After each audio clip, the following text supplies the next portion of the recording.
Hare Krishna, Prabhuji, Dhanavad Pranam. Dhanavad.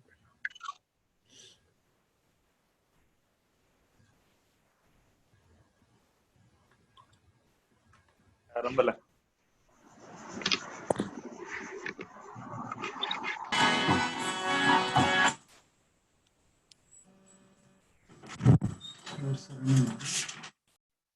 Krishna Prabhuji. Hare Krishna Prabhu, Dhanavad.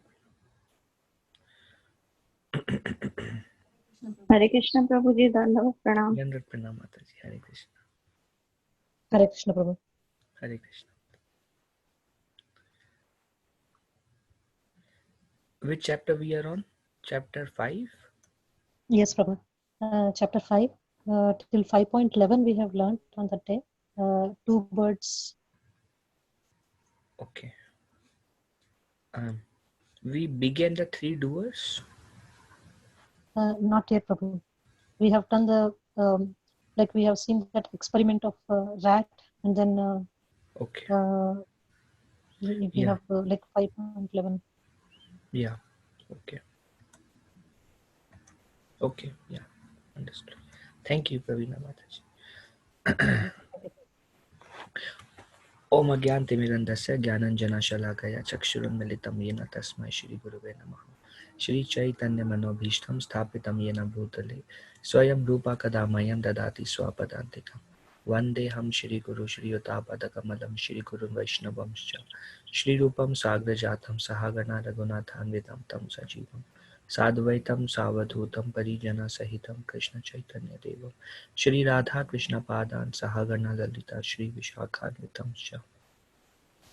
हे कृष्णा करुणा सिंधु दीन बंधु जगतपते गोपेश गोपिका कांता राधा कांता नमस्तुते तप्त कांचन गौरंगी राधे वृंदावनेश्वरी विश्व भानुसुते देवी प्रणमामि हरि प्रिये वंशकल्पतरुभ्यश्च कृपा सिंधुभ्य एव च पतितानां पावनेभ्यो वैष्णवेभ्यो नमो नमः।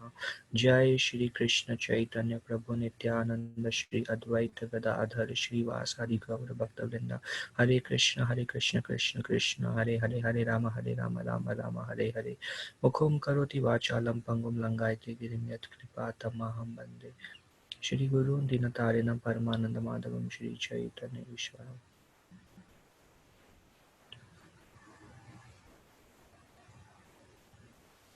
Okay, the acronym for this chapter is STEP. We are on Bhagavad Gita 5th chapter, continuing. Last week we discussed S. S stood for stay in this world, where Arjun asked this question. You mentioned in 4th chapter to perform sacrifices. At the same time, so should I renounce and go and perform sacrifices, or should I work in devotion? What should I do? I am again confused by your equivocal instructions. And Krishna says both are good for liberation, but of the two, work in devotion is better. And then Krishna gives many reasons why work in devotion is better. First thing he says is, if you just renounce, it is dry. But if you work in devotion, then it is susukham avyayam. It is joyfully performed. Then Krishna says, if you work in devotion, then although working in this world, you are untouched, just like a lotus leaf on the water. Although it grows from the water, it is untouched by the water.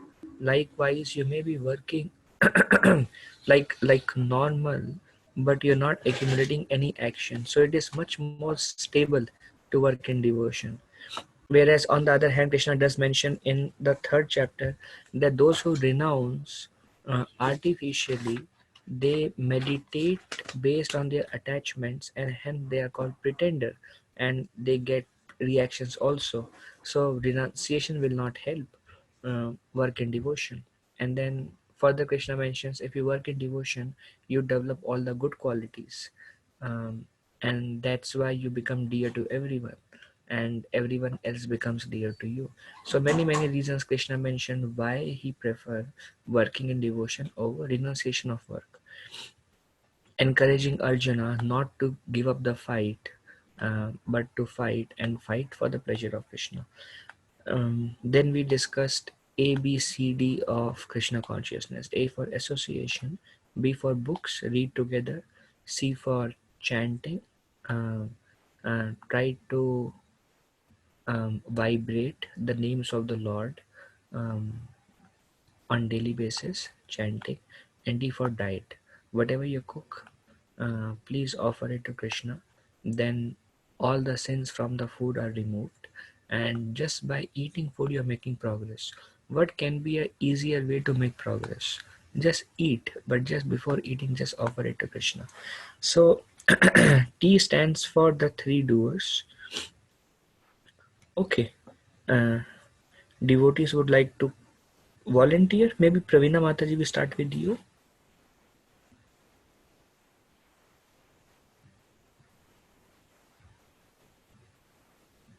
Yes, Prabhuji. The embodied spirit, master of the city of his body, does not create activities, nor does he induce people to act, nor does he create the fruits of action. All this is enacted by the modes of material nature. Now this section is little bit complicated. I don't think we can go any further other than this section today. The embodied spirit, master of the city of nine gates, does not create activities. Means we do not create activities, nor do we induce people to act, and nor do we create the fruit of action. Everything is enacted by the modes of material nature. Now, it is said in Bhagavad Gita that there are three doers for any activity to be performed. One is the spirit soul, we. One is the super soul, who sanctions. We desire, the Lord sanctions, and the third is material nature. Material nature make things work. Now we are spirit soul, and to work in this world we need to deal with the matter. The spirit soul does not directly deal with matter. The spirit soul is in the region of a heart, supported by five kinds of airs. It's like floating in the region of the heart. As such, there is no direct connection between the spirit soul and the matter. Uh, the spirit soul tend to the power minus 4 tip of a hair in the region of the heart is completely helpless, cannot even lift the hand, cannot even walk by its own, does not make the body work. In fact, everything, all the changes in the matter, whether it is moving of the body or performing any action, is actually done by material nature. Material nature interacts with matter, and the soul only desires. Some of the desires are fulfilled by the Supreme Lord, and some of the desires are not fulfilled. Just like I may desire, I want to become mayor of the state, uh, may be fulfilled, may not be fulfilled. That depends upon my karma. If I have karma, then the Supreme Lord sanctions it, my desire. Once it is sanctioned, the material nature makes arrangements for me to become mayor. um, I go for an interview, so many things I prepare. Everything is, all the actions are performed by material nature. So the soul desires, the super soul sanctions our desire or rejects our desire, and the material nature works under the direction of the super soul. One super soul instruct, material nature follows. So no activity is done by the spirit, and this is what Krishna is telling here. The embodied spirit, master of the city of this body. The soul is the master of this body. So the embodied spirit, the soul, does not create activities because only desires, helpless, cannot perform anything, does not induce people to act. um, Even we can we can inspire somebody, but somebody has to desire. Once they desire, Supreme Lord has to sanction, then only any kind of activity is produced by us or by others. nor does he create the fruits of action. We saw that how um, karmani vadikaraste ma phaleshu kadachana. We have the right to perform our duties, but we are not entitled to the fruits that will come from our duties. It may come, it may not come. So nor does he create the fruit of action. All this is enacted by the modes of material nature. In short, everything matter is controlled by the material nature. Now, the living entity can desire, the living entity has a free will. Using his free will, he can desire whatever he likes. For example, today we all desired, let us discuss Bhagavad Gita together. We could have desired something else. So our life is modified, changed, arranged. Everything happens in our life just based on our desires. That's all. And when the desires are sanctioned, everything, everyone, everything they are doing throughout the day is simply based on their desires. There is another aspect which is karma. Sometimes we don't desire suffering, but it comes. That's because of karma.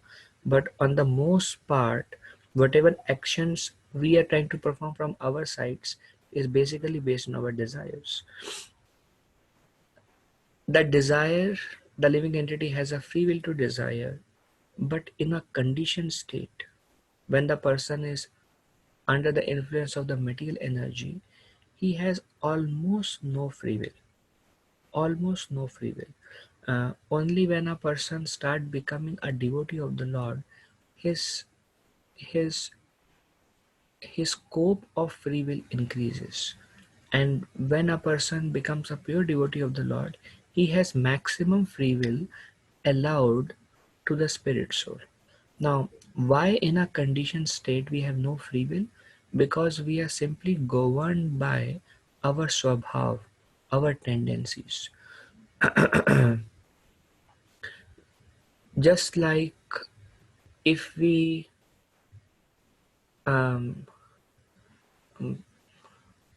if we have a material desire and we try to fulfill that material desire, and um, we engage in that act of sense gratification, then it creates an impression, it creates a samskar, it creates a tendency to do it again.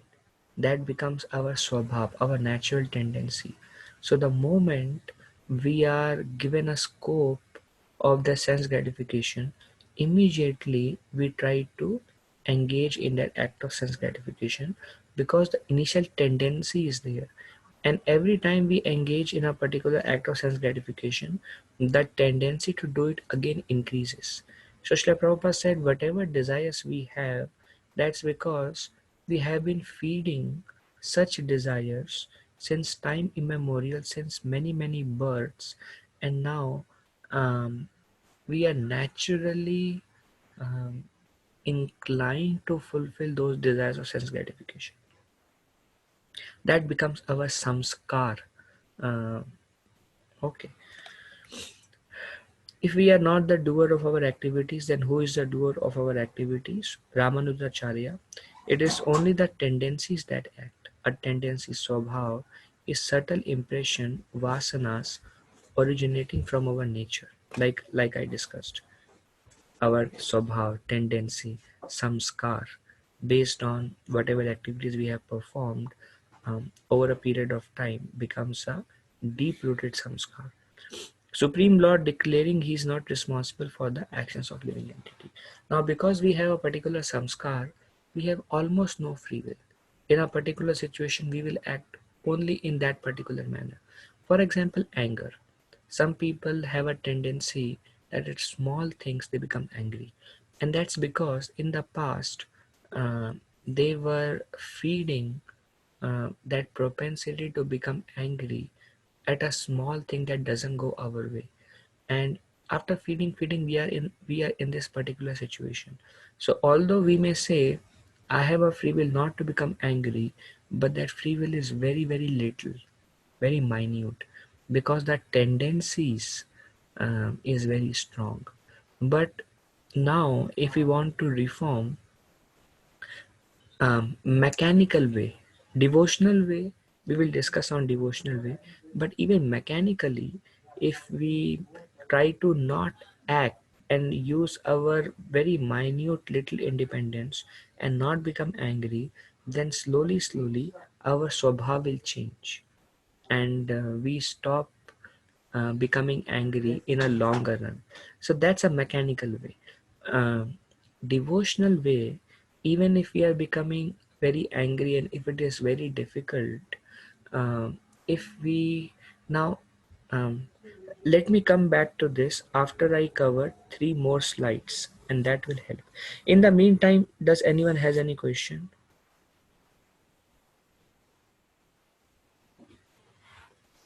Okay. Okay, now what are these tendencies and where they are originating from? So there are 3 modes of material nature. Um, just like radio. In radio, as you change its frequency, you catch different channel.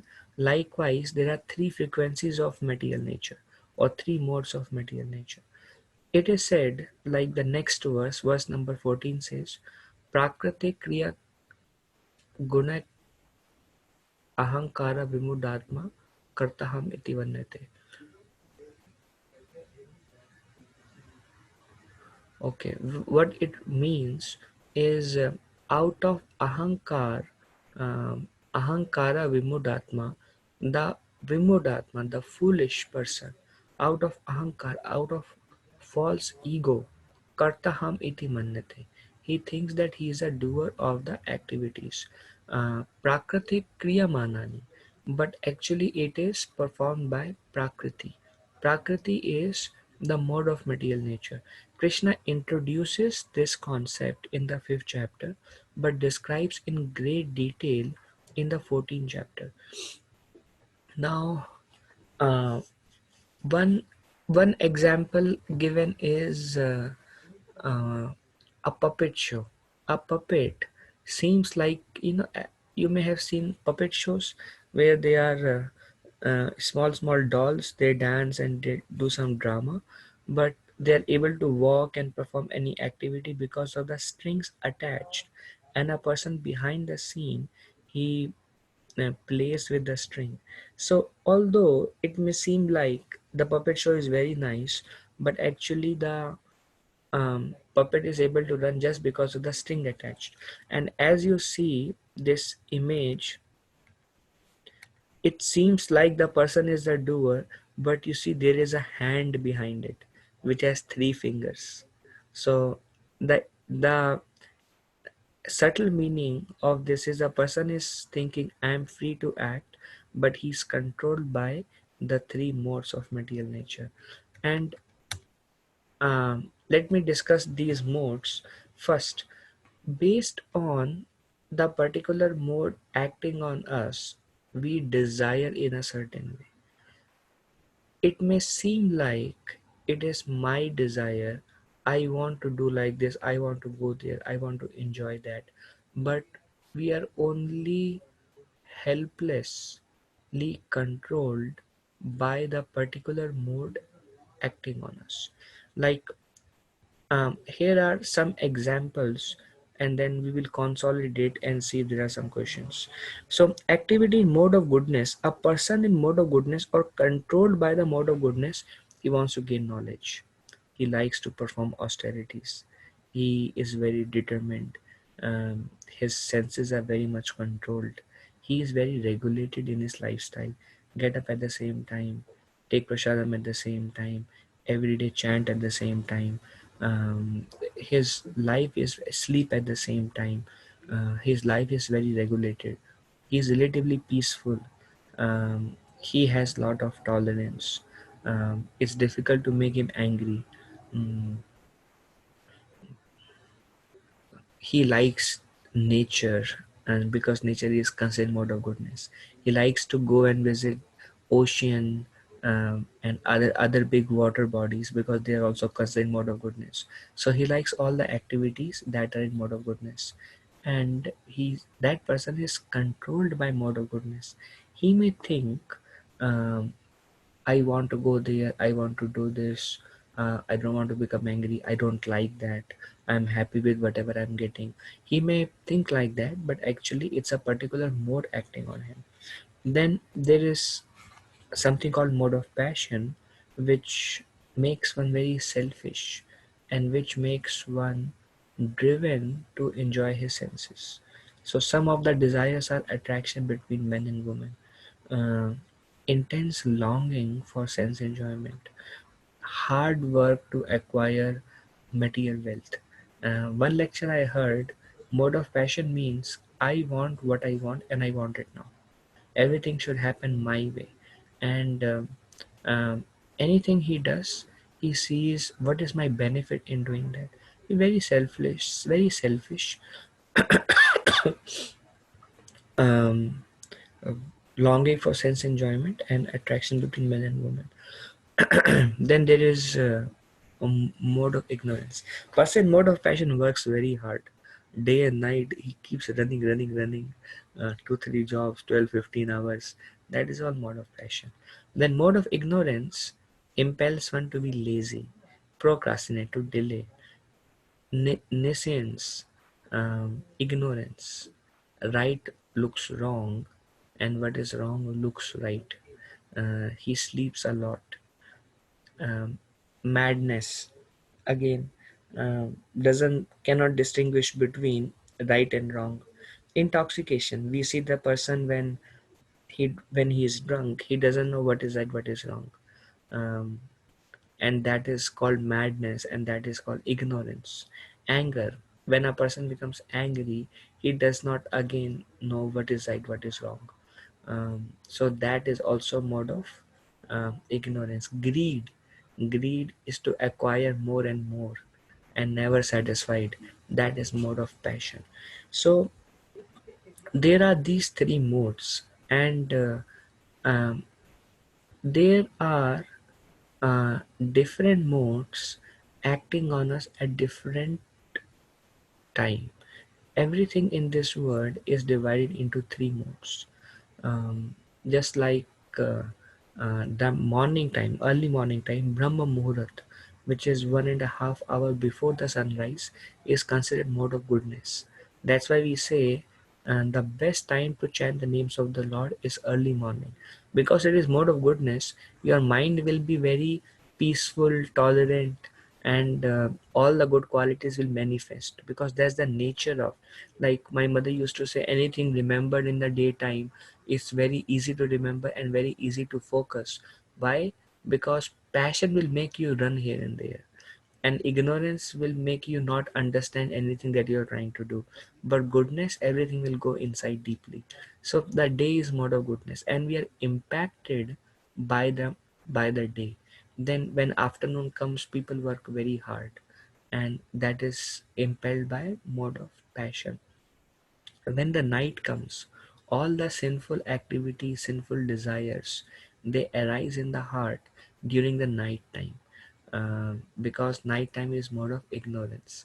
Like if we see all the happy hours, discotheques, and all the bars and pubs, all the sinful activities happens in the night. We don't hear happy hour and bars and pubs working at 4 5 a.m. in the morning, because nobody likes to do those things there. But if somebody is trying to do those kind of sinful acts early in the morning, means heavy tamogun, heavy mode of ignorance, that even the nature cannot change the mode, such heavy mode of ignorance. So we have all the three modes, but overall a particular mode dominates. Just like there are three colors, red, blue and green, based on different combination of these three colors, um, millions of colors are formed. All the colors are combination of these three colors.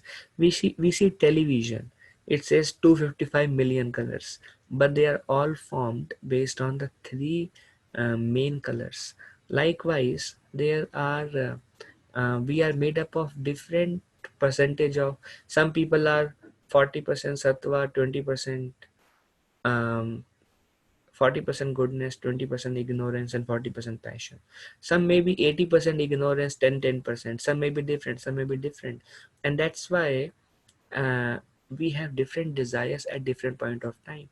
And our desire changes based on our association, because the association triggers that mode, whether it is association with the nature, day and night, or whether it is association with a person.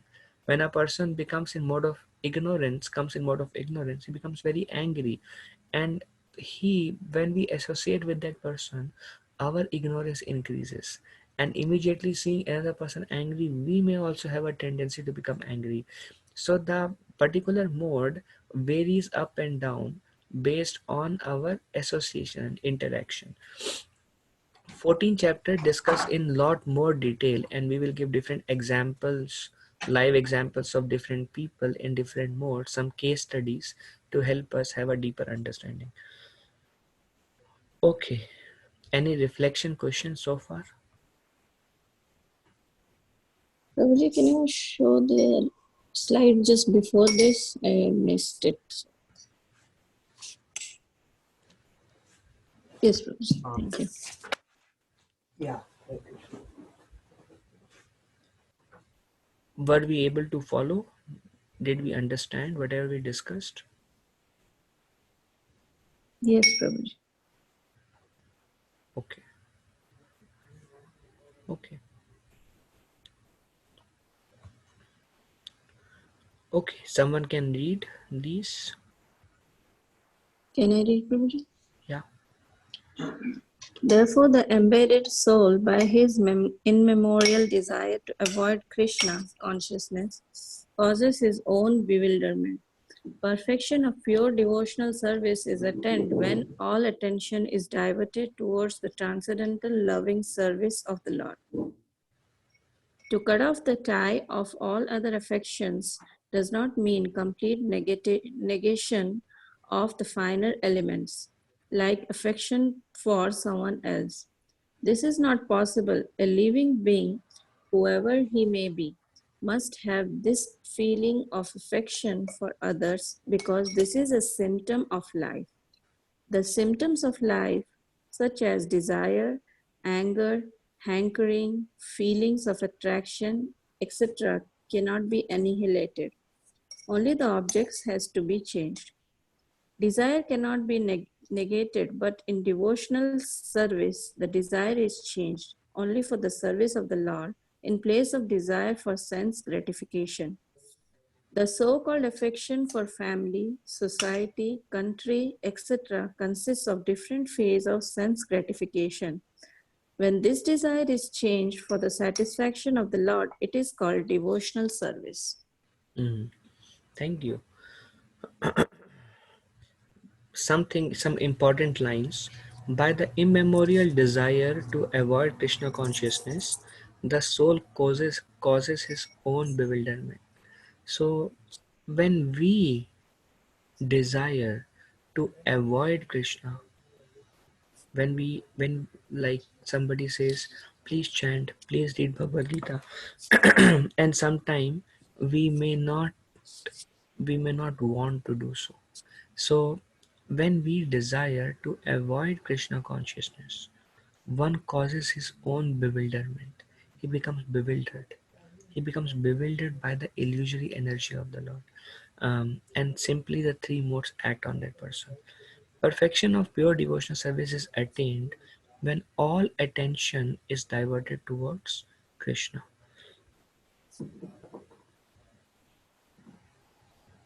Now, as one starts performing devotional service, whatever ignorance one may have, it starts to move towards passion.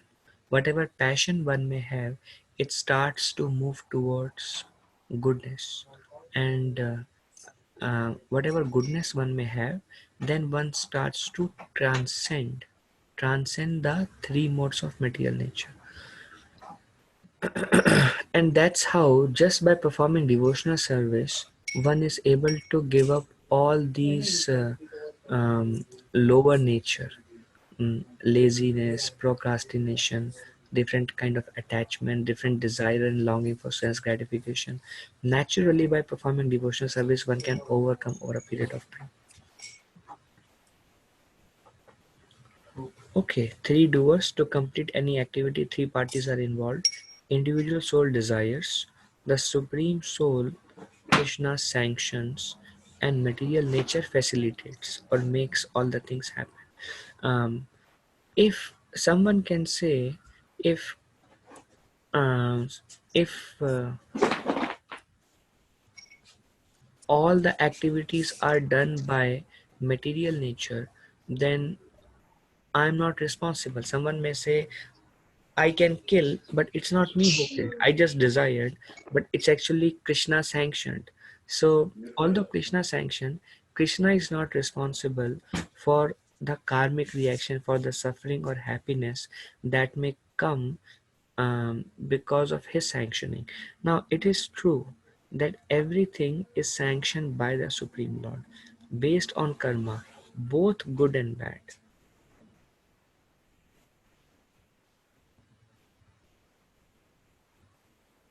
But the root cause is our wrong desire. If you want to harm somebody, do something wrong, Lord sanctions, but we are responsible.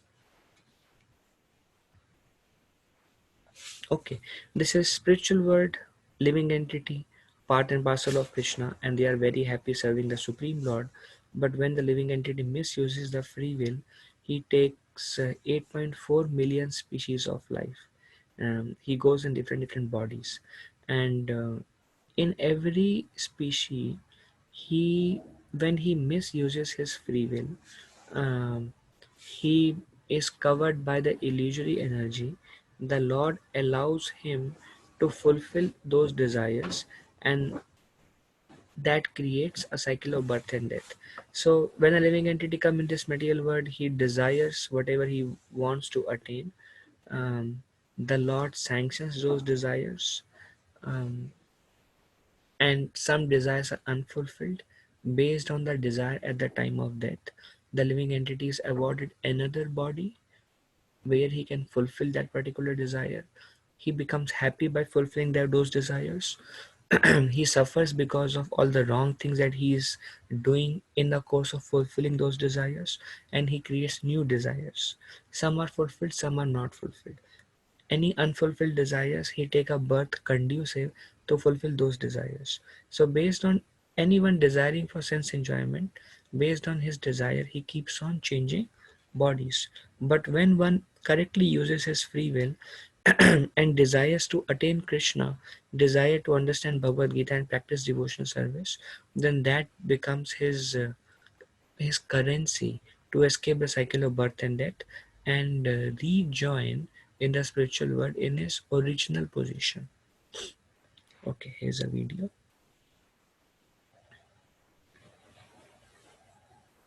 So when this soul misuses it, then it was. That is material life. Is the voice clear? Material life means Yes, Prabhuji, it's clear. And Rose.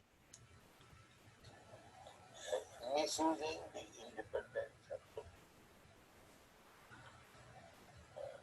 Just like a son's duty is to obey the father, but he may not obey. That is his madness. So when this soul, misusing the independence, becomes mad, he is sent in this material. It seems puzzling to me that one would be so foolish. Because by independence you can become free. Otherwise there is no meaning of independence. Independence means you can do what you like. That is stated in the Bhagavad Gita. That Yathechasi Tathapi. Find out this verse in the 18th chapter. That independence is there. instructing the whole Bhagavad Gita to Arjuna. Krishna gave him the independence. Now, whatever you like, you can do. Krishna never forced him to accept the teachings of Bhagavad Gita. He gave him the independence. Now, whatever you like, you can do. And he agreed. Yes, now my illusion is over. I shall act as you say. The same independence. Yes.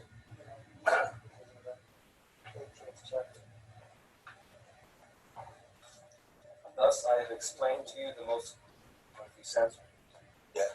Iti te jnanam ajnatam bhuya bhuyataram maya nirishyaita ashishena yati chasi tatha kuru. Thus I have explained to you the most confidential of all knowledge. Deliberate on this fully and then do what you wish to do. Yeah. Now, if you say, why this soul should be to become so foolish, so that is misuse of independence. A intelligent father has got intelligent son, but sometimes he becomes a fool. So, what is the reason? That he is this part and parcel of the father. He should have become exactly like the father, but he does not become like the father. Okay, so when the soul misuses his independence, he becomes foolish, and that's why the soul falls down or struggles in this material world. And misuse of independence means Krishna has given instruction in Bhagavad Gita what to do, what not to do. And when we don't do what Krishna wants us to do, and when we do what Krishna does not want us to do, that is misusing our independence, misusing our free will. If we somehow, now we may have certain inclination based on our previous swabhava and tendency, we may have certain inclination, but if we can defeat our own inclinations and try to do what Krishna wants us to do, our spiritual progress is guaranteed. It's an opportunity. We have to go through that phase in order to make spiritual progress. We may have to do things that we don't like to do, but the reason we don't like to do is because of previous impressions. If we can somehow overcome um, that force of tendency and swabhavas, um, tolerate and do what Krishna wants us to do and not do what Krishna doesn't want us to do, we make progress. And that is called the right use of free will, our desires, right use of independence. Okay, I will read this. There is some important points there. The living soul has the capacity to desire by his free will. Such desire is fulfilled by the omnipotent Lord. And so, when the living entity is bewildered in his desires, the Lord allows him to fulfill those desires. But the Lord is never responsible for the action and reaction of a particular situation which may be desired. Like, I may want to rob a bank, and the Lord sanctions it. If I have some karma to become rich in that form, um, and whatever suffering may come. This is yours, right? Yes, Prabhuji. कहाँ से लाता? It's long back. Yeah. It is in my clothes actually. Maybe sometimes. Okay, thank you. What is that? My towel was old. Huh? Don't worry. So when the living entity is bewildered by his desire, the Lord allows him to fulfill those desires. But By fulfilling those wrong desires, new karma is created, and then I will suffer more because of the wrong action I did, because of the wrong desire. And the Supreme Lord is not responsible for whatever happiness and distress that may come from misusing my own desires, my own free will.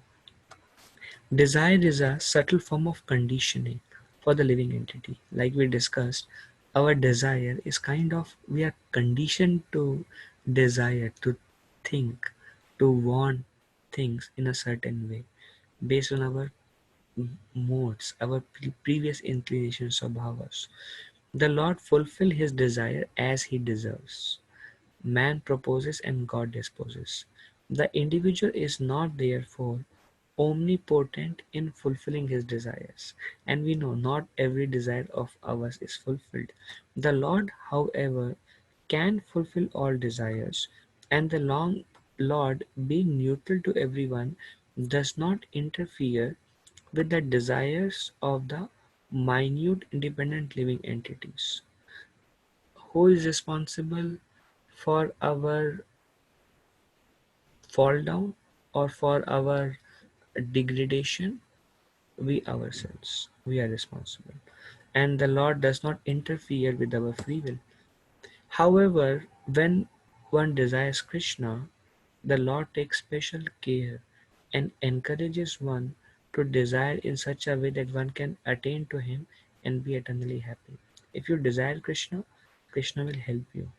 Krishna will help you through Bhagavad Gita, through other devotees, um, through by guiding you within your heart, through externally a spiritual master. If you simply desire to make progress, Krishna will help you and force you to make progress. Okay, now is Lord responsible for good and bad things that happen in my life? So this is called the cycle of sin. Please remind me if we have already covered this, I believe in the 4th chapter. No, Prabhu, I don't think we have to. This We was covered. part No, Prabhu, we are not. Yeah. Yeah. When we discussed about the holy name, we covered how we become bound by the sin. Okay. Uh, Devashish Prabhu, would you like to read? Yes, Prabhu, thank you.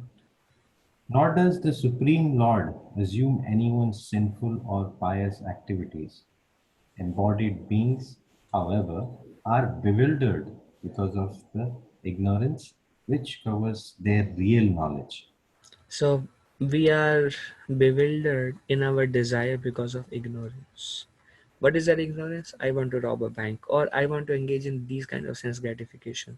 Whatever it is not, the Lord is not responsible for good and bad, but it's our own ignorance which covers our real knowledge, and we forget our identity, forget our relationship, forget everything that belongs to us, and we identify with the material body, and then because we are by nature pleasure seekers, we try to seek happiness based on the material body, and we forget our true identity, and that is called ignorance. Because of ignorance, our real knowledge is covered. Okay, Navya Mataji.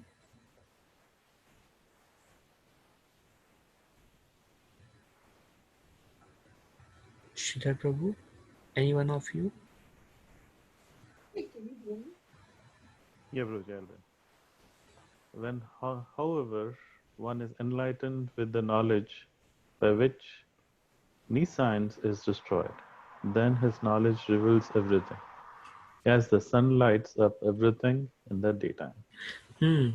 When, however, one is enlightened with knowledge by which nescience is ignorance, ignorance is destroyed, then this knowledge reveals everything as the sun lights up everything. So we discussed our misuse of our free will is because of our ignorance.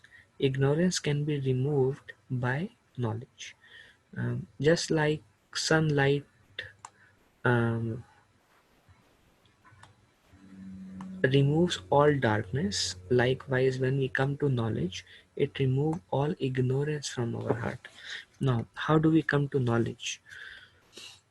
Okay, Srila Prabhu, Sure, Prabhuji. okay. When one's intelligence, mind, faith, and refuge are all fixed in the Supreme, then one becomes fully cleansed of misgivings through complete knowledge and thus proceeds straight on the path of liberation. So how do we gain knowledge? And here Krishna is telling what is the process of gain knowledge.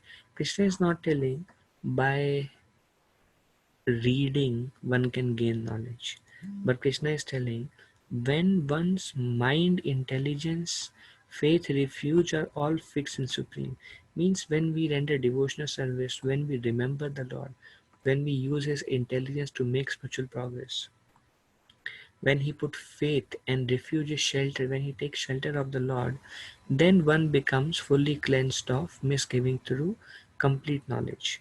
And then his ignorance is removed and he comes to complete knowledge and moves on the path of liberation. And that is because the knowledge has to come from within us. It's not something that we can learn. For example, many people have heard we are spiritual beings. We are not just physical, material bodies. Now, this we all have heard, but to what extent we have realized it, to what extent we are convinced about it, that depends upon that is an internal fact. अंदर कितना faith है, how much faith, how much conviction I have,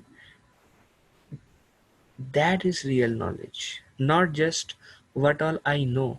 Otherwise, these professors who teaches philosophy of so many different religions, still they are not convinced and they don't follow anything and they are acting only on a mental platform.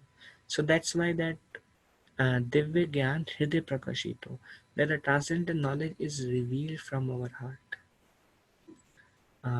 We may hear Krishna is God, we may hear about the divinity of Lord Chaitanya, we may hear the importance of holy name, we may hear importance of association, importance of hearing about the Lord. But the realization that why it is so important, practical experience that Lord has to give from within us, then only our ignorance is removed. So the process is by performing devotional service, when the Lord is pleased with us, He removes our ignorance from within our heart.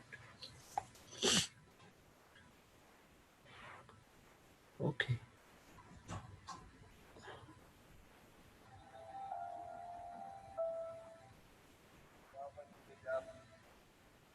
अंतर्राष्ट्रीय कृष्ण भावना संघ की स्थापना की, उन्होंने कहा था कि हम सबको गीता और भागवत दोनों का ही अध्ययन करना चाहिए।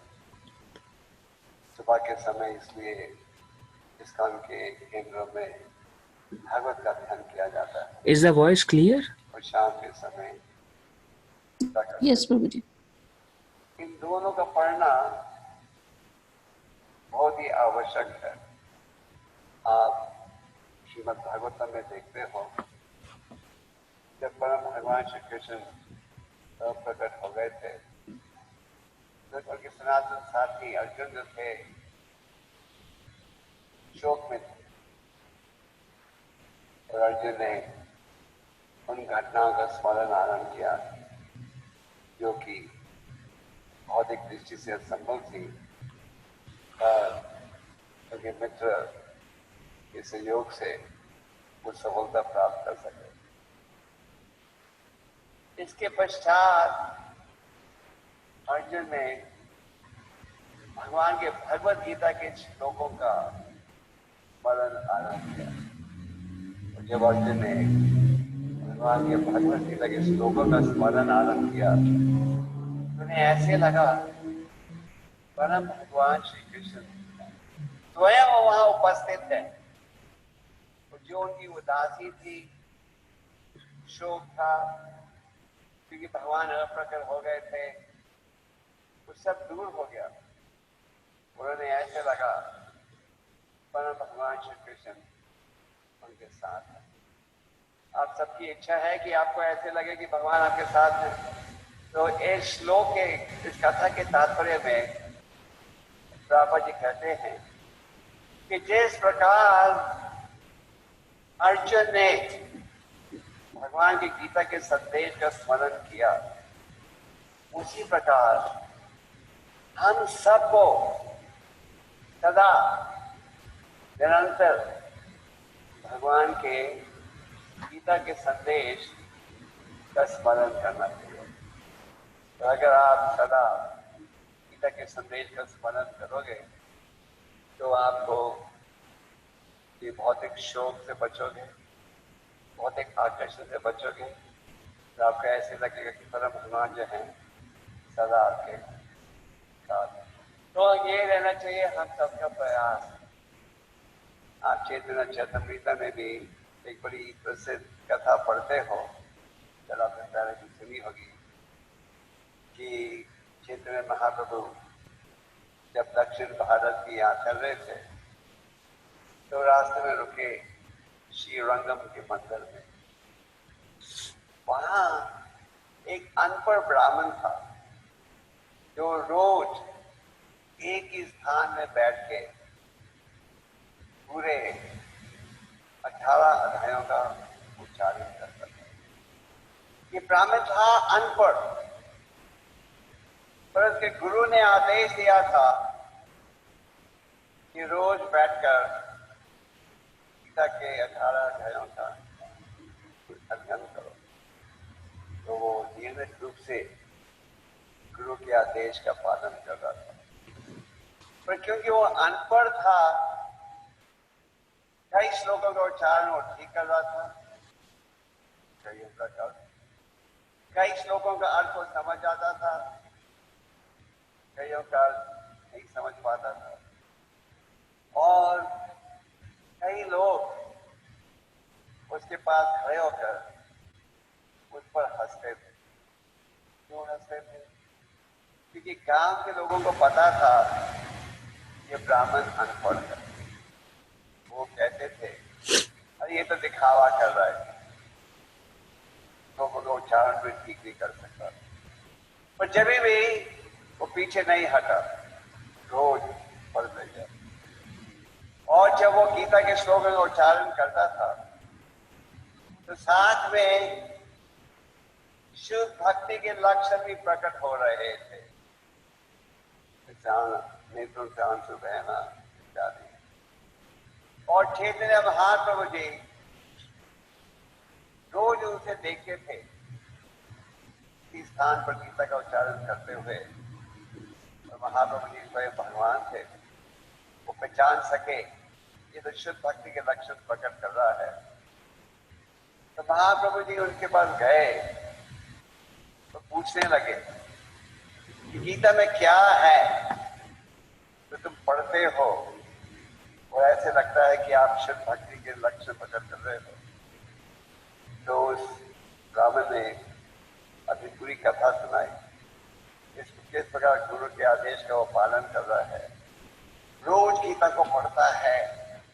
और हालांकि लोग हंसते हैं, ताना मारते हैं, छेड़ते होते, जब भी वो विचलित नहीं हो रहा। और उसने कहा कि जब मैं गीता के श्लोकों को पढ़ता हूँ और जब मैं भगवान श्री कृष्ण के चेहरे का स्मरण करता हूँ, फिर मेरे आंखों से आंसू बहते हैं और ईश्वर भक्ति के लक्षण प्रकट होते हैं। चैतन्य महाप्रभु जी ने उसे गले लगाया और कहा तुम गीता के असली संदेश को समझ कर। तो प्रभुपाद जी इस कथा के तात्पर्य में एक संदेश देते हैं सबको। प्रभुपाद जी कहते हैं जैसे कि ये अनपढ़ ब्राह्मण अपने गुरु के आदेश का पालन कर रहा था। किस रूप में? रोज 18 अध्यायों का पालन करता था। जिसका ये परिणाम हुआ, परम भगवान स्वयं आए उसे दर्शन देने। जो कैसे आए? चैतन्य महाप्रभु जी के रूप में। चैतन्य महाप्रभु जी कौन है? स्वयं भगवान है।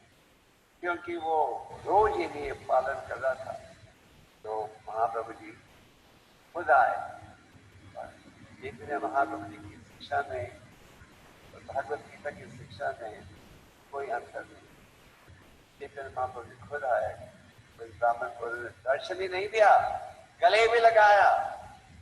गले लगाने के बाद 4 महीने उस ब्राह्मण को अपने साथ रखा।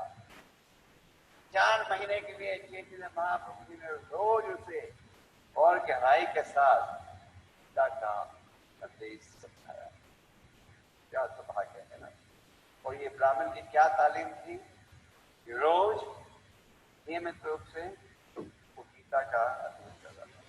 महाप्रभु जी ने अपने दिव्य रूप का दर्शन भी दिया उसे और कहा, किसी को ये भविष्य में नहीं कहना तुमने ये दिव्य रूप का दर्शन प्राप्त किया है। जब चैतन्य महाप्रभु जी दक्षिण भारत की यात्रा कर रहे थे, तो एक समय वो एक ब्राह्मण कुर्मा के घर में गए रहने के लिए। कुर्मा ब्राह्मण जो था आध्यात्मिक क्रिया आश्रम में था और उसने ये कहा महाप्रभु जी से कि मैं आपके साथ चलना चाहता हूँ घर छोड़। और महाप्रभु ने कहा कि घर छोड़ने की आवश्यकता नहीं, जहाँ हो वहीं रहो, तो केवल इन 5 नियमों का पालन करो। और इनमें से एक नियम क्या था? रोज गीता पढ़ो और भगवत। हमने इसलिए कहा है क्योंकि हमारी इच्छा है कि आप सब अगर आध्यात्मिक जीवन में परिवर्तन करना चाहते हो, तो हमें शास्त्रों का अध्ययन करने की भी आवश्यकता है। Okay, very nice short talk by Gopal Krishna Maharaj.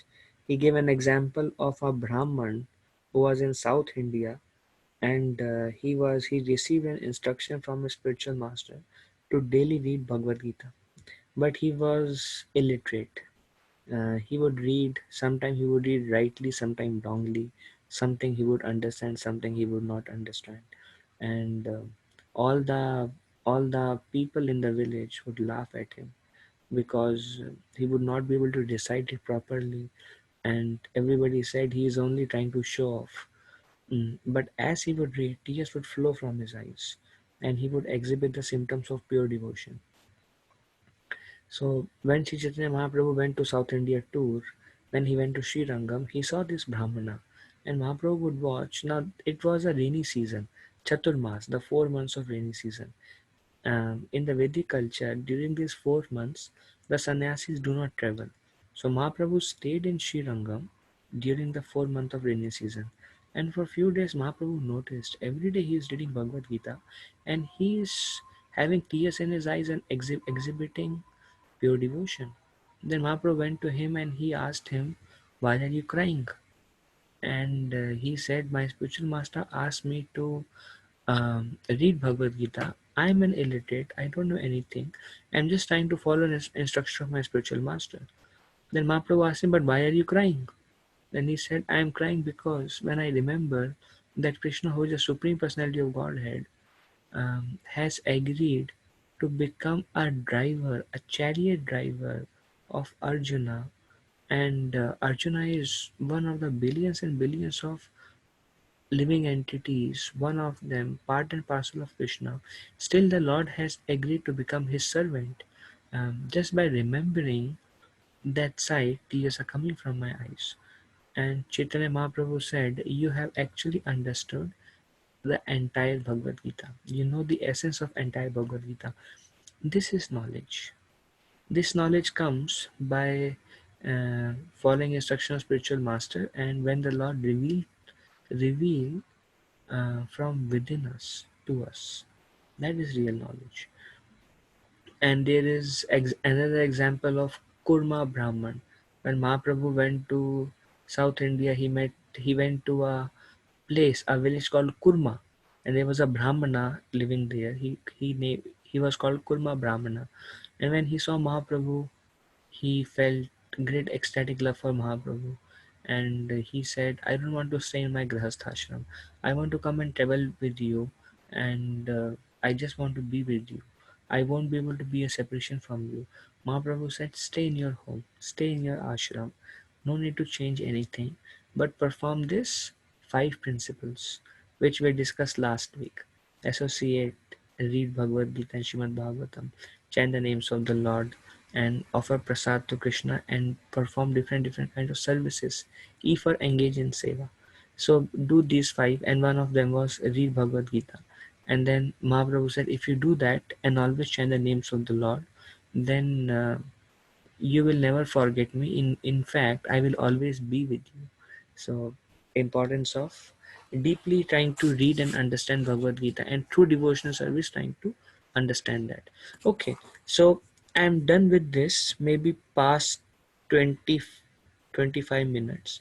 I was thinking to discuss something about Nashinga Chaturdashi.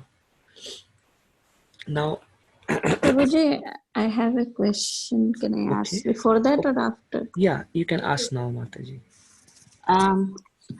Prabhuji, is all our desires depend on our karmas, or like some of them? And Yeah, so fulfillment of our desires depends upon karma, and desires depends upon our inclinations, based on, again, how we acted in previous lives or in this life. okay. So, like all the desires, Yeah, like it is. it doesn't depend. Like some also may not depend on the karmas of this life and like previous life and everything. They depend on that. It can be, yeah, it can be like some desires. Maybe you said like it can be also from the association also, like Yes, if he's, yeah. yes. When we associate, then we develop desire for devotional service. Mhm. And desire for like material desires from our previous inclinations, and in order to get rid of those desires, we perform devotional service and associate more with people whose desires are in line with Bhagavad Gita and Srimad Bhagavatam. And when we associate with those people, we can hear on YouTube, we can associate in person, we can read Prabhupada books. In whichever way, when we associate with those who have transcendental desires, by that association we develop transcendental desires. Okay, Prabhuji. Thank you. Okay. Now, anyone has any other question? I like questions.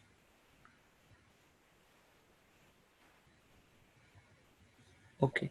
Now, something quick on Nashinga Chaturdashi. So, on Wednesday was the appearance day of Lord Nashingadev.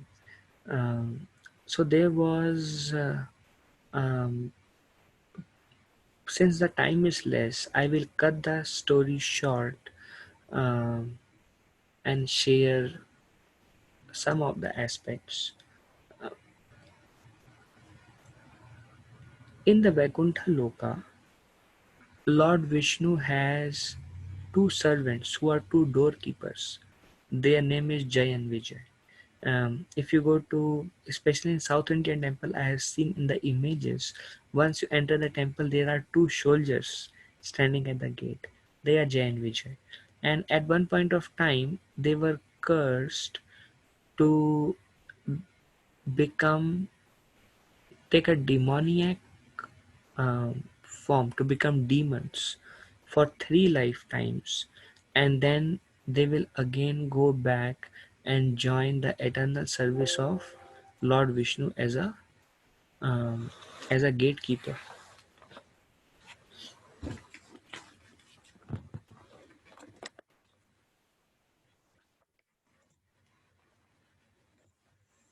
As a gatekeeper. And these two, Jay and Vijay, were born to Diti and Kashyap Muni, and their name was Hiranyaksha and Hiranyakashipu. Now, Srimad Bhagavatam mentions that the Lord, sometime, everybody in spiritual world always are eager to render devotional service and show so much love and respect to the Lord. But sometimes Lord desires that I want Virya, I want to fight. Uh, but he cannot fight with ordinary demons. He fights with his own devotees. So Lord Vishnu so arranged that Jay and Vijay become demons so that the Lord can experience Virya with his own devotees. So there was Hiranyaksha and Hiranyakashipu, the two great demons. This is in Satya Yuga. The Supreme Lord came as boar incarnation, and he had a very long fight with Hiranyaksha, and he killed Hiranyaksha. And hearing that, Hiranyakashipu was deeply aggrieved. Um, he During the funeral ceremony of Hiranyaksha, he was addressing the wife of Hiranyaksha, the kids of Hiranyaksha, his own wife and kids, and his mother Diti and Kashyap Muni, that the body is temporary, but because it is destroyed by Narayan, Vishnu, I will perform severe austerities. I will gain so much power and strength that I will kill Lord Vishnu, and I myself will become the king of the entire world. Having said that, he performed severe austerities to please Lord Brahma, to get the power so he can control the 3 worlds. And after performing severe austerities, Brahma appeared to him. And Brahma said, "What do you want?" Hiranyakashipu said, "I want to become eternal." Brahma said, "You cannot become eternal. Even I am not eternal. How can I give you benediction which I don't have?" All right. Um, Give me benediction, give me the boon that I will not die in a day nor in a night, nor in the house, not outside the house, not on the earth, not in the air, not by any weapon, not by a man, not by an animal. And he tried to give all permutation combination, which so that he never dies. Granted. Now Hiranyakashipu became extremely powerful, and he left the earthly planet and he made his residence in heavenly planet. And even Indra, Surya, Chandrama, moon god, they all became servant of Hiranyakashipu. Hiranyakashipu became so powerful, nobody can defeat him. It is described that when Hiranyakashipu would raise his eyebrows and look at the demigods would tremble in fear. And Narad Muni says, even I became a servant to Hiranyakashipu because he became so powerful by his severe austerities. At that point of time, all the demigods, they went to Supreme Lord Narayan, and they told him that we are very much inflicted and suffering because of the atrocities of this great demon Hiranyakashipu. Please save us from him. And Narayan said he will continue these austerities for some time, till the time when he perform atrocities toward his own son Prahalad, who will be my great devotee, that will be the cause of his destruction. Then it is said that one time um, Narad Muni and Parvat Muni came as in the form of a bird to Hiranyakashipu, and they were chanting constantly the name of Om Namo Narayanaya, Om Namo Narayanaya, Om Namo Narayanaya. And Hiranyakashipu felt really frustrated, and he opened his eyes in between his austerity and wanted to kill the bird who is chanting the name of his enemies. And the bird flew away. But because he was so frustrated, on that night he mated with his wife Kayadu, and he told Kayadu why he was so frustrated, because these birds came and were chanting Om Namo Narayanaya, Om Namo Narayanaya. And when they both mated, um, they both in their mind Om Namo Narayanaya were ringing in their mind, because these words came from Narad Muni. It has such impact on Hiranyakashipu. Although he didn't want to meditate, but it just was ringing because of the blessing of Narad Muni. And for that reason, a very very great devotee of Narayan took birth from the womb of Kayadu and Hiranyakashipu. And it is said that um, uh, the son name was Prahalad. And this Prahalad, in his previous birth, was actually a, um, a woman hunter in his previous birth. And one night, he had a fight with the prostitute he was associating with. And on that night, out of anger, he fasted, uh, and he stood awake whole night because of relationship problem. And that night happened to be Nashing Chatudashi.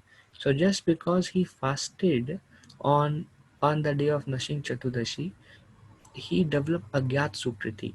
Agyat Sukriti means unknowingly he developed devotional service. Just like sometimes some devotees come to our home, some sadhus in India, if they are devotees of the Lord, we feed them some food just for the matter of, all right, I don't want to displease him, let me give him some food. And we are not really trying to serve them so that we can grow in devotion. But still, because the devotees are pleased, we make spiritual progress. Likewise, unknowingly, he performed devotional service, and he came as a great devotee of the Lord. And in the next birth, actually, when Prahlad was in the womb, Hiranyakashipu went out for years to perform severe austerities. That time, all the demigods, understanding what a big demon Hiranyakashipu is, and like father, like son, the son will even be a greater demon. So all the demigods, they went to kidnap Kayadu, so that as soon as the child is born, they would kill the child. At that time, Narad Muni came, and Narad Muni told the demigods that do not touch Kayadu. The child in the womb is a great devotee of Narayan. I will take her to my ashram, and I will speak to the child Srimad Bhagavatam when he is in the womb. And all the demigods respected Narad Muni. Narad Muni spoke Srimad Bhagavatam while Prahlad was in the womb, and he became such a staunch. After that, Agyat Sukriti and Srimad Bhagavatam and association and blessings of Narad Muni, he became a pure devotee of the Lord when he came out. Hiranyakashipu um, opened a school. That school was run by Shukracharya. Shukracharya is a spiritual master of the demons, and Shukracharya had two sons, Sanda and Amarka. Sanda and Amarka were the main teachers in the school. All the demons would send their children in this school of Shukracharya run by Sanda and Amarka. So they taught Prahlad. Prahlad was only 5 years old. Hiranyakashipu was so busy controlling, he would kill Brahmanas, he would kill the cows, and he would terrify everybody. He made laws in such a way that every home there should be a picture of Hiranyakashipu, and they have to worship Hiranyakashipu. And Hiranyakashipu, whatever he says, everybody has to follow. Otherwise, the penalty is death. So the whole world was living in fear. So, um, One time, Hiranyakashipu wanted to see his son Prahlad, and Hiranyakashipu said, Sanda and Amarka, bring my son to me. Sanda and Amarka brought Prahlad to Kayadu. Kayadu bathed him, combed his hair, put some nice perfumes, and presented to his father. And Hiranyakashipu was very pleased to see Prahlad. And Hiranyakashipu asked Prahlad, Prahlad, so what did you learn today in your school and in the past few months? And Prahlad Maharaj said, oh, best among the demons. Now, Hiranyakashipu knew he is a demon, and when somebody call him best of the demon, that is like a prestige for Hiranyakashipu. Yeah, I am best of the demon. So Prahlad said, oh, best of the demon, why are you so much absorbed in the bodily concept of life? Um, I think by default we are all part and parcel of Narayan. Uh, you should go to the forest and do austerities and try to please Narayan. That will be good for you, my father. And right now, because of uncontrolled senses, you are suffering just like a person in a deep dark well without water. Um, Please go to Vrindavan and perform tapasya and serve the Supreme Lord. Hearing the name of the enemy from his own son, Hiranyakashipu became very angry, and he told Sanda and Amarka, you foolish rascals, what are you teaching to my child? They said, we don't know. We are teaching all the demoniac principles, all the politics and economics and science and history we are teaching him. We don't know where we are learning from. Hiranyakashipu said, then probably some devotees of Lord Narayan are infiltrating our school and they are secretly teaching my son and making him a Vaishnava. So please take very good care and train him in demoniac principles. And Sanda and Amarka accepted and they went. Um, then they asked Prahlad, why are you hearing something from our enemies? And Prahlad Maharaj said, only because of illusion one thinks that he is my friend and he is my enemy. But for a devotee of the Lord, nobody is a friend, nobody is an enemy, because he can see that every living entity is part and parcel of the Lord. Why is their friend and enemy? Because anybody who supports my sense gratification, who do what I say, becomes my friend. And anybody who does not do what I want him or her to do, he becomes my enemy. So it's another demoniac principle. And Sanda and Amarka became very angry. They punished Prahlad Maharaj. Prahlad Maharaj stayed very silent, and Sanda and Amarka would teach him every day the concepts of politics and economics and demoniac principles. And after few months, again Hiranyakashipu was feeling separation from Prahlad Maharaj, and he told Sanda and Amarka, please bring my child to me. And Sanda and Amarka were very confident because for so many months they are teaching him demoniac principles. Again Kayadu dressed Prahlad, bathed him, performed, put nice perfumes on his body, and in a very respectable manner presented Prahlad to Hiranyakashipu. Prahlad fell at the feet of Hiranyakashipu and paid his obeisances. Hiranyakashipu became very, very pleased, and he made Prahlad sit on his own lap. And Hiranyakashipu was smelling the hairs of Prahlad Maharaj out of great affection, just like father smells sometimes the head of the son. And Hiranyakashipu asked, my dear son Prahlad, so past few months you have been learning so many things in school. What is the new thing that you have learned?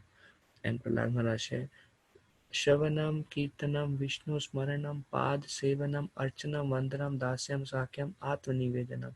These are the 9 ways to render devotional service, my dear father. This is what I am learning.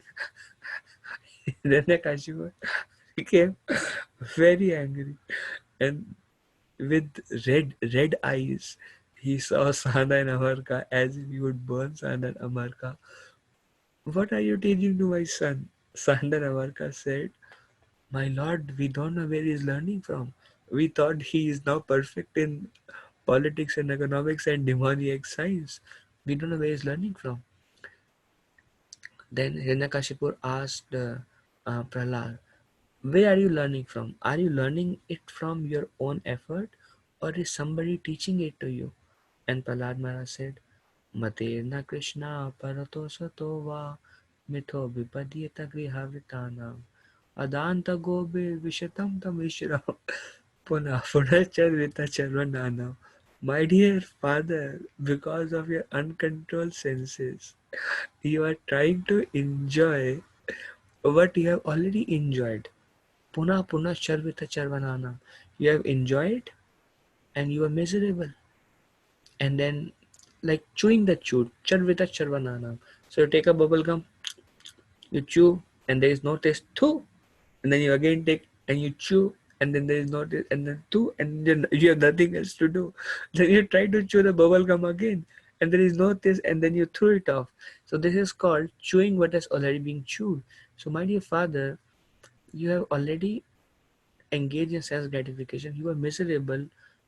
You again wanted to enjoy the same sense gratification you enjoyed, again you were miserable, again you try to enjoy, again you miserable, and again you are trying to enjoy. This is because of your uncontrolled senses. So such people materna Krishna, they cannot develop attraction for Krishna. Mater is attachment. Materna Krishna parato sotova. Those people who have uncontrolled senses, parato means by their own effort, sotova by the effort of others. Those people whose senses are uncontrolled by their own effort or by the help of others cannot develop attachment to Krishna. So, my dear father, my request to you is you and all your followers are is like blind following the blind. If a blind man goes, then certainly sooner or later he will fall into a ditch because he cannot see. So a person who is following another blind man will also follow the will also follow the blind man, and he will also fall into a ditch. So you all will fall into a ditch of hellish planets because it's like blind following the blind. Therefore, my humble request to you, my dear father, is smear the dust of the pure devotees of the Lord on your body. Then only you will be able to become free from material attachments. I have 5 more minutes. Then only you'll be able to become free from material attachments. And this was too much for Hiranyakashipu. And Hiranyakashipu uh, threw the child from his lap. Hiranyakashipu was sitting on a raised platform because he was the king. And Prahlad Maharaj went down and rolled down the stairs till the bottom of the stairs. And Hiranyakashipu told Sanda and Amarka, kill him immediately. Just like a limb of a body, when it becomes poisonous, it is better to cut off the limb than the otherwise the whole body will become poisonous and die. If he is not killed, he will become the cause of my death. So it's best to kill him immediately. So Sanda and Amarka took Prahlad, and Prahlad said, one second. Then Prahlad paid his humble obeisances to his father, and he said, I don't know, my dear father, this may be my last obeisances to you. So thank you very much. And Prahlad went, and these demons, they tried to they threw him amidst the poisonous snakes. And because Prahlad Maharaj is known for his remembrance of the Supreme Lord, because he was always remembering the Supreme Lord, the snakes, because the Lord is sitting in the heart of the snakes also, the snake did not desire to bit Prahlad Maharaj. In fact, they paid their obeisances to Prahlad Maharaj. And Prahlad Maharaj, nothing happened. Then they threw Prahlad Maharaj amidst mad elephant. This mad elephant, anybody comes close to them, they with their leg, these elephant trample the people whom they see into pieces.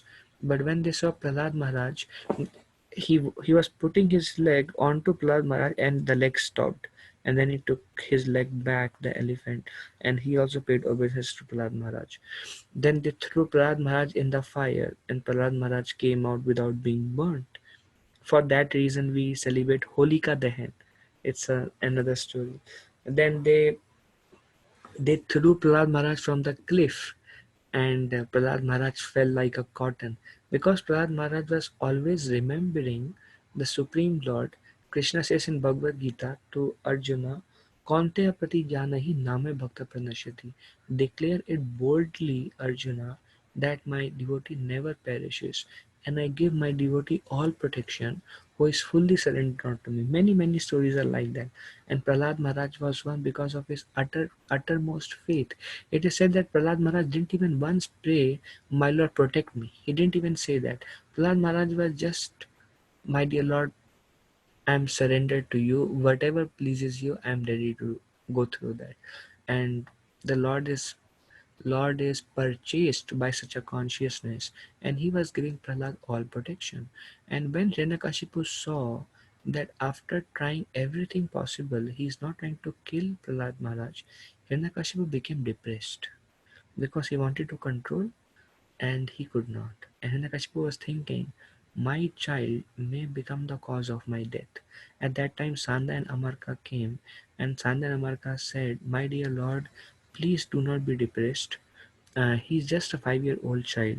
We'll give another attempt and we will teach him the principles of demoniac principles and he will learn. Don't worry about it.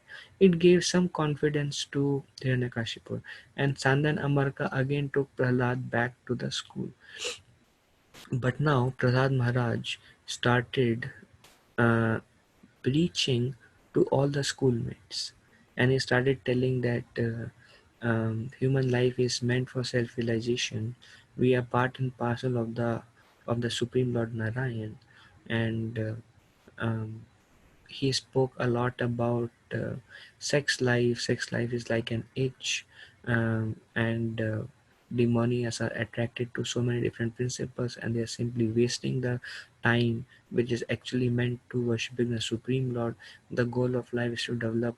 We are all part and parcel of the Lord. Because of misuse of our free will, we are attracted to so many demoniac principles, and because of which we are suffering so much, and we are causing others to suffer so much. All our activities are demoniac. Let us dedicate our life to worship the Lord. And then Sanda and Amarka saw that all the students, they all started chanting the name of Narayan, and they are doing kirtan, and they all are becoming devotees of the Lord. And that was too much for Sanda and Amarka.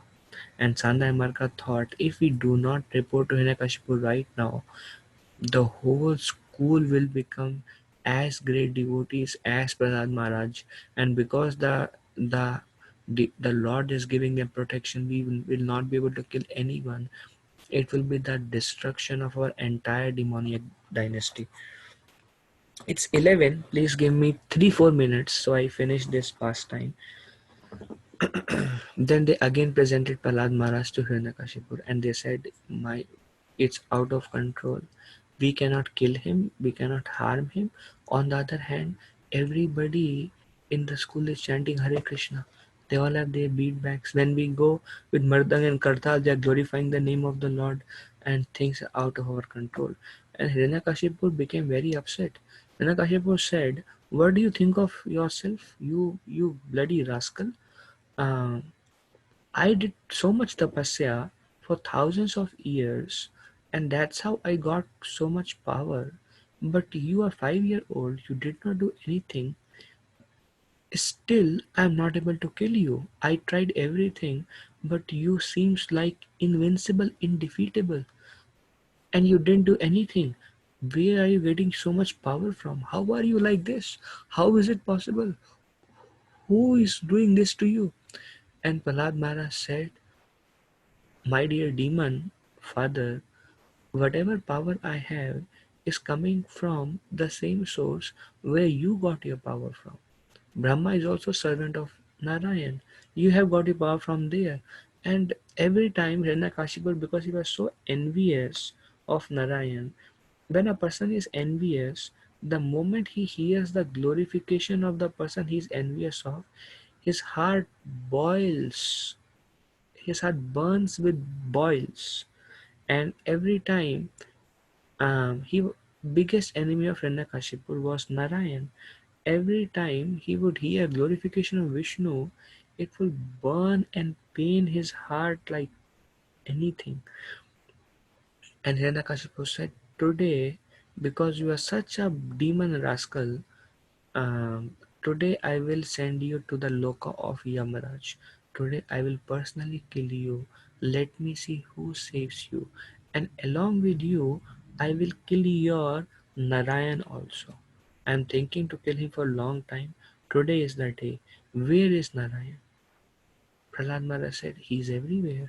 He's everywhere. Where is he? Is he everywhere? Is he in this pillar also?" "Yes, he's everywhere. He is in this pillar also." And Nrsimhadev became very angry.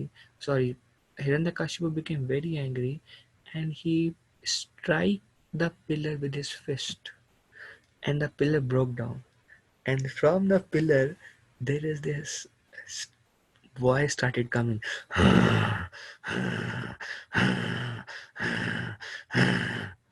Like the voice of a lion, and the voice was so uproarious, tumultuous, that it installed fear in the heart of Hiranyakashipu. It is said that even Brahma, Shiva, and other demigods also became fearful hearing the sound. That sound was vibrating in the entire world. It was such a sound, and then huge form of Lord Nrsimhadev, who is whose face is like a lion and body is like a human, who is having four hands, and came out. And because Lord wanted to enjoy Virya Rasa, he played with Hiranyakashipu here and there. He would catch Hiranyakashipu. Hiranyakashipu would escape. It was not dusk, it was afternoon time. So Lord enjoyed Virya Rasa with Hiranyakashipu for a few hours. It is not mentioned how long he enjoyed, but for some time he enjoyed. And Hiranyakashipu, he would catch Hiranyakashipu would be caught, and then he would free himself. And then Hiranyakashipu would think, "See my power? By my power, I could free myself from you, so I can kill you also." And the Lord was just playing, just like a cat plays with a rat before she kills the rat. And right at the time of dusk, Hiranyakashipu time had come to be killed, and Nrsimhadev took Hiranyakashipu, put him on his lap, sat on the border of the house and the balcony. So it is neither inside the house nor outside the house. He put it on his lap, neither on the earth nor in the air. And he killed with the, and he killed during dusk time, neither in the day nor in the night. And he used his nails, because so no weapons were used, and he cut off the body of Hiranyakashipu. And Nrsimhadev was so angry that he took the intestines of Hiranyakashipu and garland around him, Nrsimhadev, and he threw the body of. He took the heart and threw the heart because he was so angry, and he threw the body of Hiranyakashipu. And Nrsimhadev was still very angry. That time, the demigods, they started showering flowers. They understood this is Lord Narayan. They started showering flowers onto Nrsimhadev, but Nrsimhadev was still very angry, and his anger is not reducing. So the demigods, every time they would hearing the uproarious sound of Nrsimhadev, they were becoming fearful. Brahma offered prayers, Shiva offered prayers, Gandharvas offered prayers, everybody offered prayers, but Nrsimhadev anger is not going down. Then Brahmaji approached Lakshmi Devi, who is the wife of Narayan, wife of Lord Nrsimhadev. "Please pacify the Lord."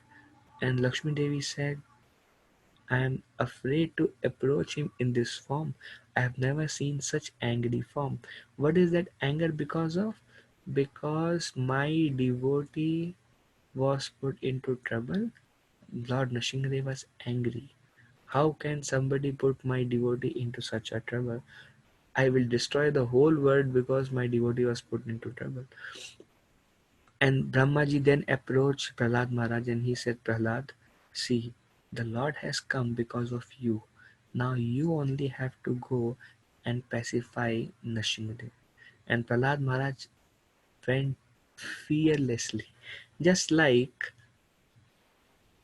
the rat in the mouth of cat is completely afraid, but the cat son or cat daughter in the mouth of the cat feels very safe. Likewise, Prahlad Maharaj, understanding this my worshipable Lord who has come to protect me and he is angry out of his love for me, felt so much love for Nrsimhadev, and he went and bowed down and touched the feet of Lord Nrsimhadev, and Nrsimhadev became very pleased, and his anger stopped and he started smiling. And Lord Nrsimhadev put Prahlad on his lap, and the moment Nrsimhadev touched Prahlad Maharaj, all the traces of materialism, whatever could remain, became completely purified, and Prahlad Maharaj started offering beautiful prayers. My dear Lord, even Brahma or Shiva were not able to appease you, but me, who was born in a family of a demon, was able to appease you. I am a low born, but your mercy is inconceivable.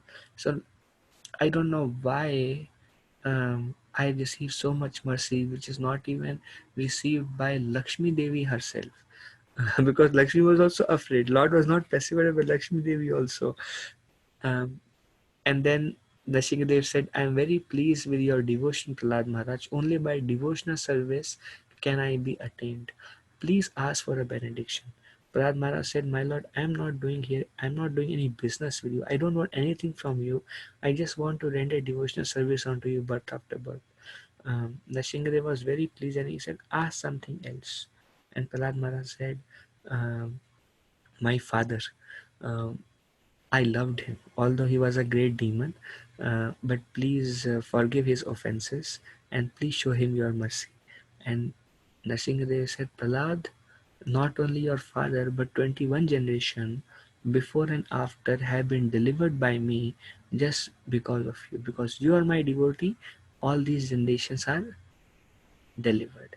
And I declare anybody who becomes my devotee, 21 generations before and after will be delivered. Ask for another benediction. Prahlad Maharaj said, I am satisfied, I don't need anything. Nrsimhadev said, ask for one more benediction. Prahlad Maharaj said, throughout my life and throughout my existence, let there be no material desire in my heart. Let me always serve you in the mood of servant of servant. And Nrsimhadev granted that benediction. So that was something very little about the glories of Prahlad and the glories and so many qualities Prahlad exhibited. Tolerance. His father wanted to kill him. Prahlad tolerated. Um, no no enemy. Although they were trying to kill him, Prahlad never considered anybody his enemy. In fact, they were he was praying to the Lord for their own deliverance. Mercy. Prahlad Maharaj was so merciful even to his enemies. So Prahlad Maharaj exhibited his life is glorious. When Chaitanya Mahaprabhu used to hear the glories of Prahlad Maharaj, Chaitanya Mahaprabhu used to hear it 100 times non-stop. So glorious and pure is the life and teachings of Prahlad Maharaj. All right, I'm done. And sorry for the extra time I took. Uh, unless anyone has anything, I Thank would you. I would like to end. All right. Vancha kalpatarubhesha kripa sindhubhe eva cha patitanam pavanebhyo vaishnavebhyo namo namaha. Ananta koti vaishnavi. Thank you very much. Hare Krishna. Dhanavad pranam. Hare Krishna. Hare Hare Krishna Guruji. Krishna Prabhuji. Hare Thank you. Thank you.